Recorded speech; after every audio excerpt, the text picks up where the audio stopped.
Göz aç dilbərim, Əli canı getmə, dayan Fatimə. Evindən çıxırsan, evimi yıxırsan, inan Fatimə. Tanıysan məni, mənəm Mürtəzayəm, baxıysan mənə. Görürsən qəribəm, gümanın fəqət bir qalıb desənə. Xatiratın qalıb, getmə qal dilbərim. Hüseynin özün, köylün al dilbərim. Gəlib də genə süfrə sal dilbərim. Canəm adıvi mən, heyatı bilərəm. Sənə baxmasam, bilmirəm neylərəm.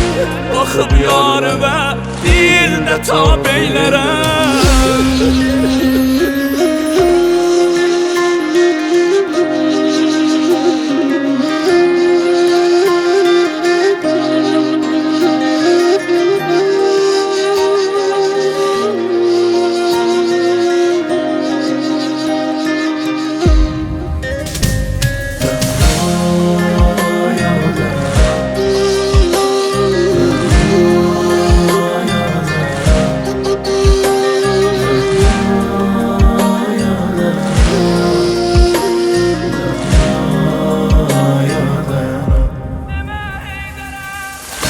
Demə Heydərə, bu axir görüşdü, inanmır Əli.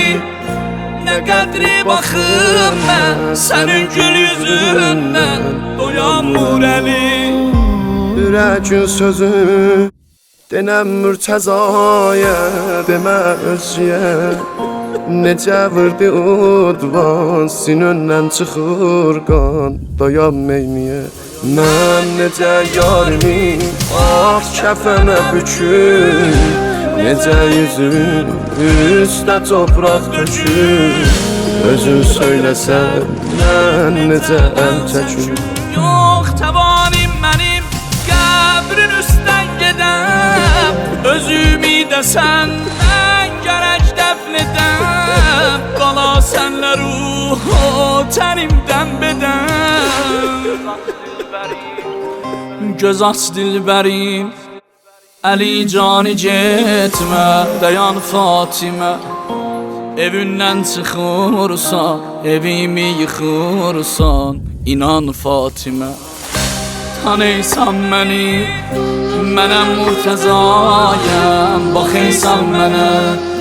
Görəysən qəribəm, gümanın fəqət bir qalıb sənə. Xatiratın qalıb, getmə qal dilbərim.